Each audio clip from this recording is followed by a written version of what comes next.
Alright, if you've started this training series and you don't have Blender yet, then shame on you. Now just kidding, if you guys need to get Blender, then pause the video here and go to blender.org. There you can download the executable and run the setup. Now once you do, restart this video and opening Blender should give you this screen. Alright, we'll click off to the side of this splash screen and we can see the default Blender GUI or GUI. If this is your first time in a graphics program, this is the moment where you look at all these buttons, you scream, you close the program, you uninstall it, and you run away and hide from it. The very first one I ever had was Photoshop, and that is exactly what I did. Now it may look a little overwhelming at first, but Blender is actually very intuitive these days. We'll take it piece by piece. Soon you'll be flying around in 3D space. For now, let's break down what we see in this default arrangement. When Blender opens in its default settings, there are 5 separate panels that are available called editors. Each of these editors has a menu line located at either the top or the bottom of the editor. Let's start at the top of our scene and look around. The first editor at the top is the Info editor. This gives us a window-style pull-down of options that should feel pretty familiar to everyone.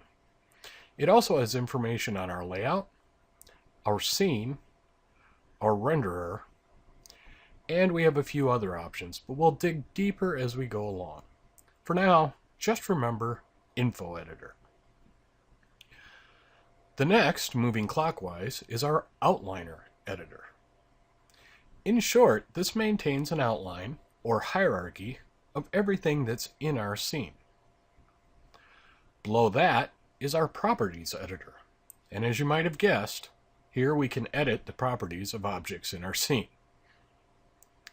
At the very bottom is our Timeline editor. This is where we'll work with animation. And at last, we reach the elephant in the room, our 3D viewport, or 3D editor. This is where we'll manipulate our 3D scene visually. You might think that the panel on the left is yet another separate editor. This is actually a tool panel in the viewport. The viewport has 2. This one, which is visible, and one that's hidden. Let's learn our first couple of hotkeys by hiding and unhiding these panels. First, we'll unhide the panel we can't see by pressing the hotkey N. As you can see, that brings up an additional properties panel for our viewport. But now we don't have much room to actually work with our scene, so let's hide that by toggling the N again. If we want even more room in our viewport, we can toggle the T key to hide our tool panel as well. Note that I'm using toggle to describe these hotkeys because that's what these are, keys that toggle. Not all of the hotkeys we learn in the future will be. Now, let's talk about some ways to recognize and change our editors. Each editor has 2 tabs that allow us to manipulate that editor or to change it completely. Let's look at changing them first. In the upper or lower left of each window is a small gray box with an icon. Let's try the icon at the lower left of our 3D viewport. If we left click on it, a window will pop up showing all of the editors that are available to us on the interface, 17 in total.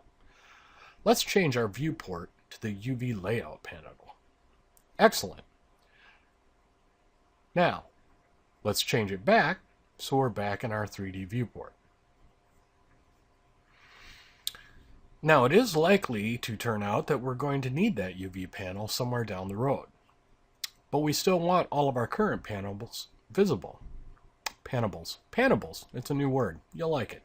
We want all of our current panels visible. So what to do? Well, let's customize our layout a little bit. First, let's hover on the side of our Properties panel until a double arrow appears. By clicking and dragging, we can resize any of our windows.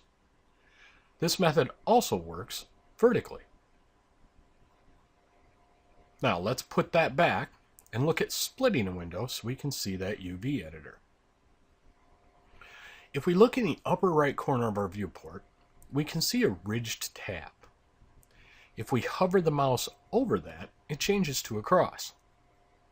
By clicking and dragging horizontally, we can drag out a duplicate of that window. We can then change it to the UV editor that we're looking for. Just like resizing, we can also do this vertically. Let's create another panel by pulling down on the widget this time. Another UV editor appears.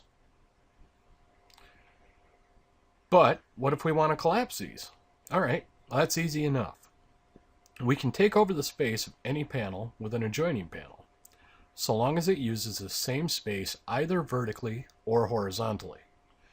Let's hover our cursor again, and this time pull our cross into the panel we want to take over. You can see that a gray arrow appears showing the direction of our move. Now, let's do that again by moving our viewport back into the space occupied by the UV editor. Well done! That's going to conclude the lecture part of this video. Let's do a quick review. We've learned about our default layout and the different panels: the info, the outliner, properties, timeline, and viewport. We've also learned how to change panels into other panels, as well as how to resize panels and how to get a completely new panel. We've also learned how to change them all back again. We've also picked up on a couple of our first hotkeys, as Blender is very hotkey intensive software. All right, we've learned, we've reviewed, that means it's quiz time. After each question, pause the video and try to answer. If you can't, consider rewatching this segment. Question 1. Name the 5 panels in the default layout. Question 2.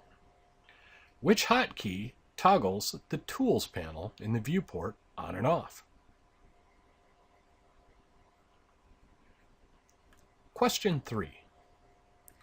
Name the panel that we use to work on animations. All right, I hope you did very well. If not, try going back and rewatching till you're sure you can answer all 3 of those questions. If you nailed them, I'll see you in the next video.